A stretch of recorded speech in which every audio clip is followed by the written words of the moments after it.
Hello students, अभी हमने इससे पहले दो लेक्चर्स में हमने मार्सिलिया को कवर किया है। पहले लेक्चर में मार्सिलिया का जो प्लांट स्ट्रक्चर है, किस प्रकार से संरचना होती है उसकी, बाहरी व आंतरिक, उसको हमने पढ़ा। और दूसरे लेक्चर में मैंने आप लोगों को किस प्रकार का जनन इसमें पाया जाता है और कैसे ये जो स्पोर्स हैं वो बनते हैं, ये हमने पढ़ा। अब ये जो लेक्चर है इसमें हम इसका गैमीटोफिटिक फेज़ पढ़ेंगे, यानी कि युग्मोद्भिद अवस्था। तो युग्मोद्भिद अवस्था जो है कैसे शुरू होती है, ये आप लोगों को पता ही है कि मार्सिलिया में विषम बीजाणुकता यानी कि हीट्रोस्पोरी पाई जाती है। अब दो प्रकार के स्पोर्स जो स्पोरोकार्प में बनते हैं, ये स्पोरोकार्प जो है किस प्रकार अपने स्पोर्स को बाहर लिबरेट करती है, किस प्रकार डिहिसेंस होता है, ये हमने देखा कि स्पोरोकार्प जो है उसकी वॉल बहुत थिक होती है, उसके अंदर जेलेटिन पाया जाता है और जैसे ही पानी के संपर्क में वो आती है तो जेलेटिन फूल जाता है। अंदर की भी पूरी एक रिंग होती है जेलेटिनस, वो जेलेटिनस रिंग जो है स्पोरेंजिया के साथ बाहर निकल के आ जाती है और इस प्रकार से ये बाहर निकलती है और इसमें स्पोरेंजिया जो है वो 2 रोज़ स्पोरेंजिया के रहते हैं। हर एक स्पोरेंजिया जो है उसमें 1 रो मेगास्पोर्स की और 2 रोज माइक्रोस्पोर्स की होती है। अब इनका हम जो गैमीटोफिटिक फेज़ या युग्मोद्भिद अवस्था है वो डिटेल में पढ़ेंगे। तो सबसे पहले हम लेते हैं लघु बीजाणु। तो लघु बीजाणु जब ये विकसित होते हैं तो किस प्रकार इनका विकास जो है वो होता है। तो यदि हम इसको देखें तो ज़्यादातर ये लघु बीजाणु पीले रंग के गोलाकार संरचना होती है और इस प्रकार जैसे इस चित्र में दिखाई दे रहा है। तो और इसमें एक ट्राई रेडिएट रिज पाई जाती है, त्रिअरीय उभार।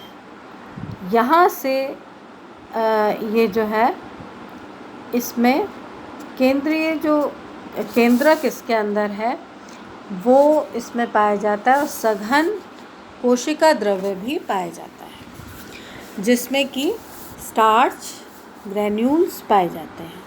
तो स्टार्च ग्रैन्यूल्स और बहुत सारे ये वैक्यूल्स ये आपको दिखाई दे रहे हैं चित्र में ना। तो इस प्रकार की ये संरचना होती है। अब इसमें बाहर आप देख रहे हैं कि एक्सोस्पोर होता है। इसका जो चोल है या इसकी जो कवरिंग है वो सेलुलोज से बनी होती है। बाहर की तरफ एक्सोस्पोर और अंदर की तरफ एंडोस्पोर होता है। इसमें सबसे बाहरी परत एपिस्पोर जो है वो भी पाई जाती है।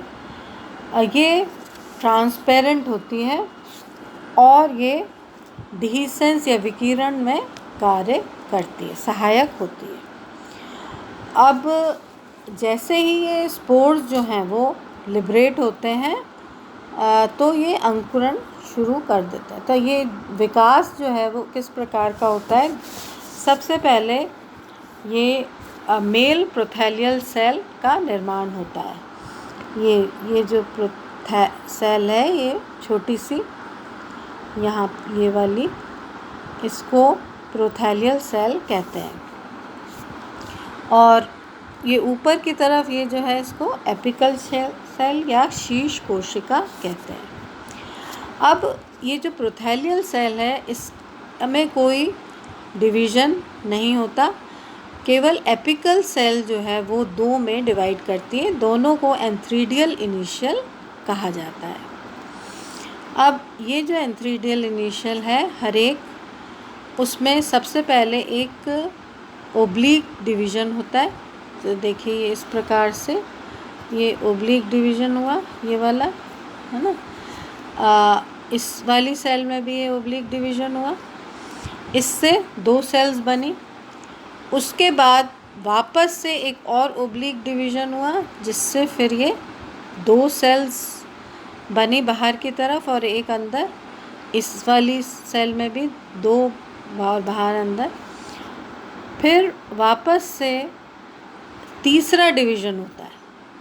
तो इस प्रकार दोनों जो ये एंथ्रीडियल इनिशियल हैं, इनमें तीन बाहर के, इसको कहते हैं बाहरीय कोशिकाएं, जो कि आवरण कोशिकाएं कहलाती हैं।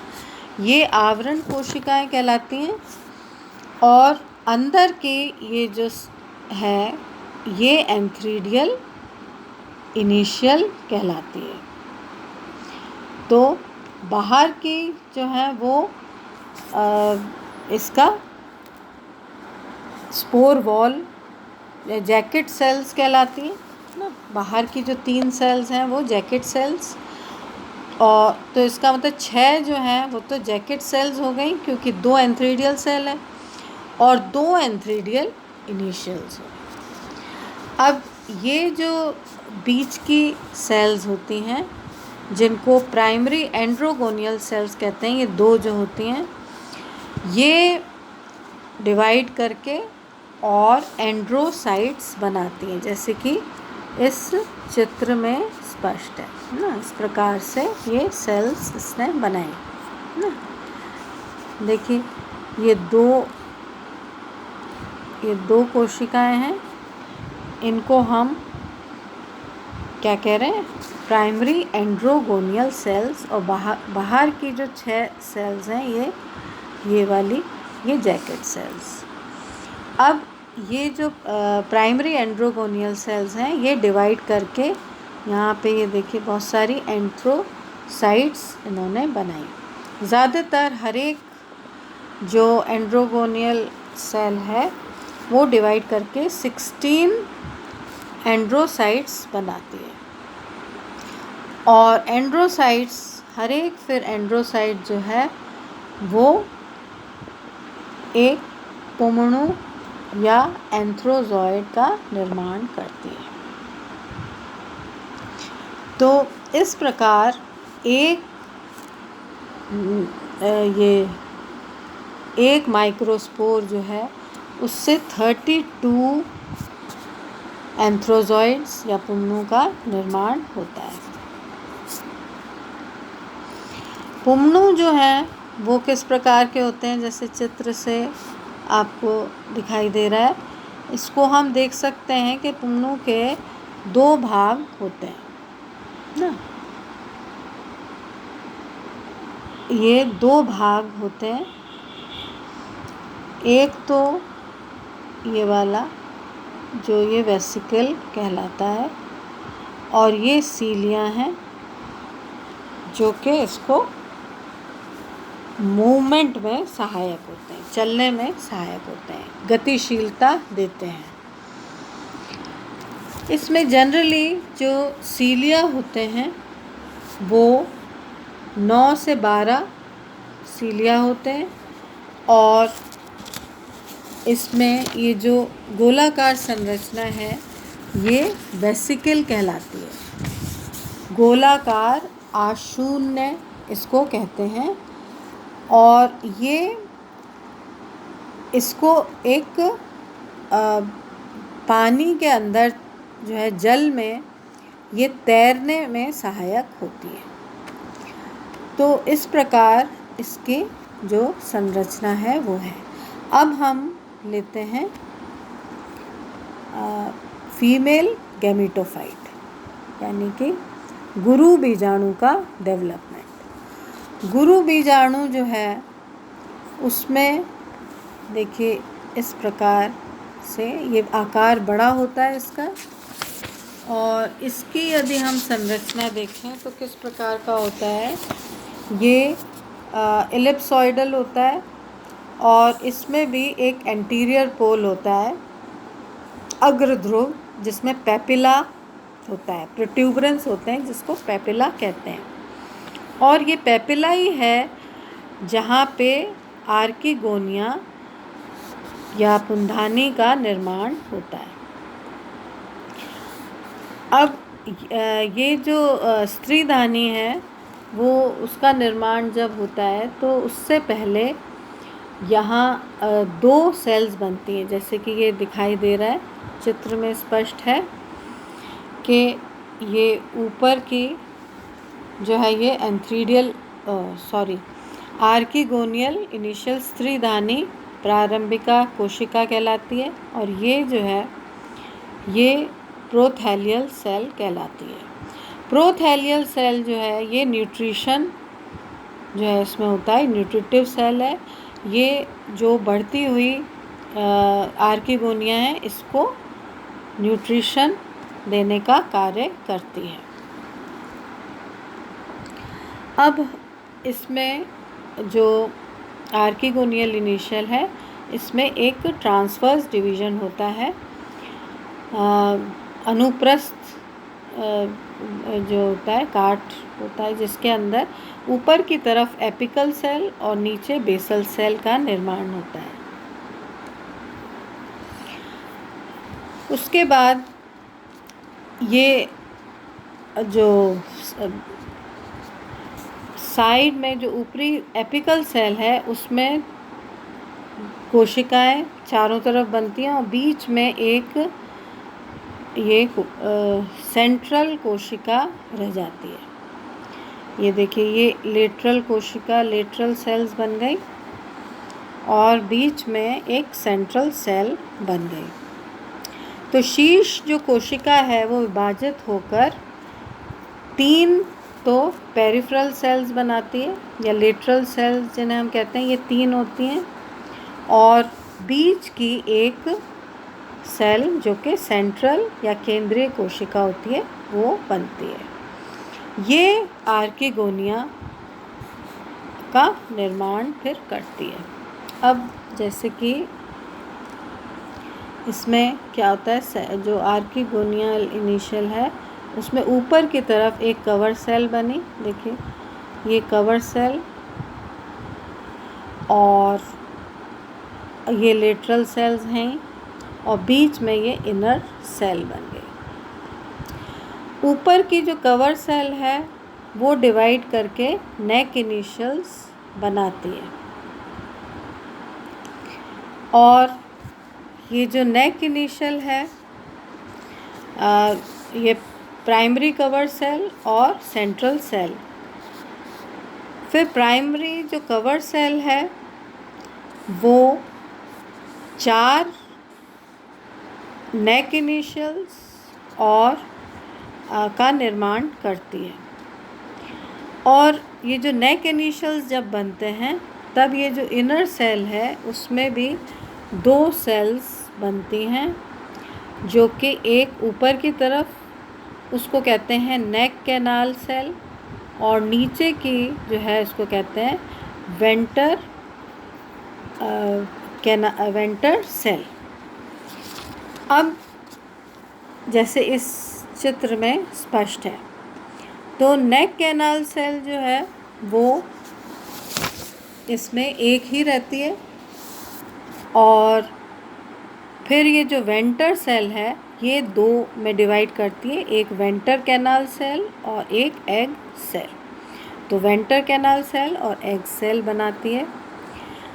जब ये पूरी तरीके से विकसित हो जाती है तो इसमें ये सारी जो कोशिकाएं हैं, वेंटर कैनाल सेल, नेक कैनाल सेल, ये लुप्त हो जाती हैं और केवल एक बीच में एग सेल बचती है। इस अवस्था में इसका जो है वो निषेचन होता है एंथ्रोजॉइड से, और इसमें फिर जाइगोट बनता है, भ्रूण, और फिर उस जो जाइगोट है वो भ्रूण में परिवर्तित होता है। तो ये जो ज़ाइगोट है या जिसको हम युग्मज कहते हैं, ये जेलेटिनस पदार्थ में जो है वो रहता है और जब अनुकूल परिस्थितियाँ आती हैं तब ये तेज़ गति से भ्रूण जो है वो डेवलप होता है। अब इस भ्रूण का डेवलपमेंट या एम्ब्रियो जो है उसका परिवर्धन किस प्रकार होता है। जो ज़ाइगोट होता है, ये हम चित्र में देखें, जैसे ये ज़ाइगोट है और ये जो ज़ाइगोट है ये पहले 2 सेल्स बनाता है, एक सेल एपीबेसल और दूसरी हाइपोबेसल सेल।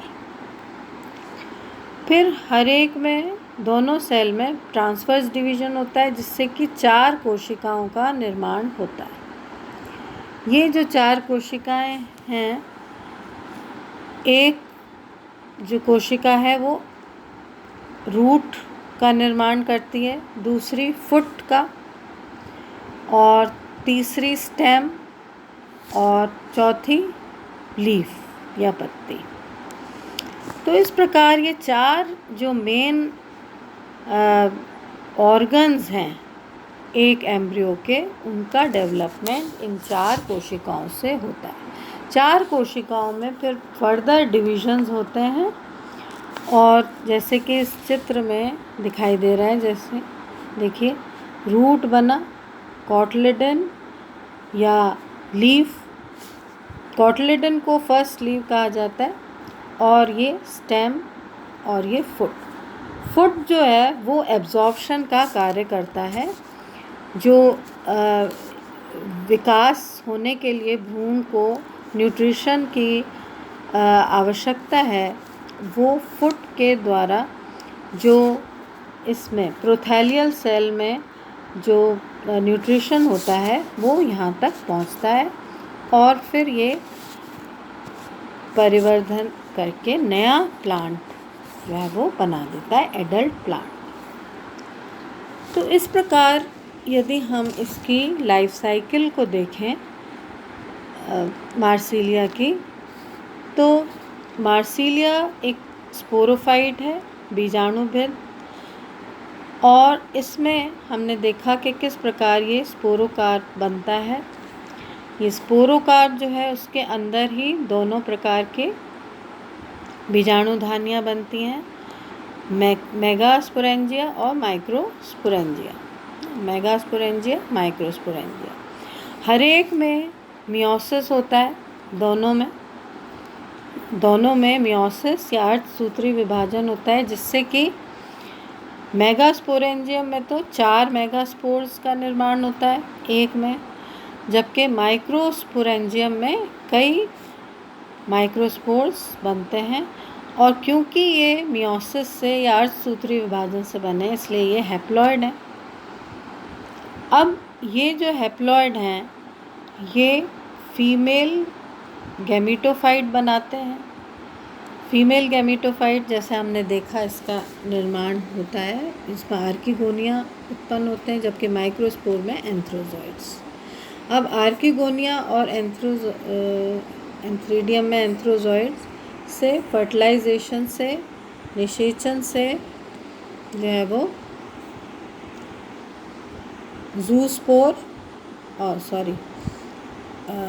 ऊस्पोर का निर्माण हुआ, या ज़ाइगोट जो है वो जर्मिनेट करके फिर नया प्लांट बनाते हैं।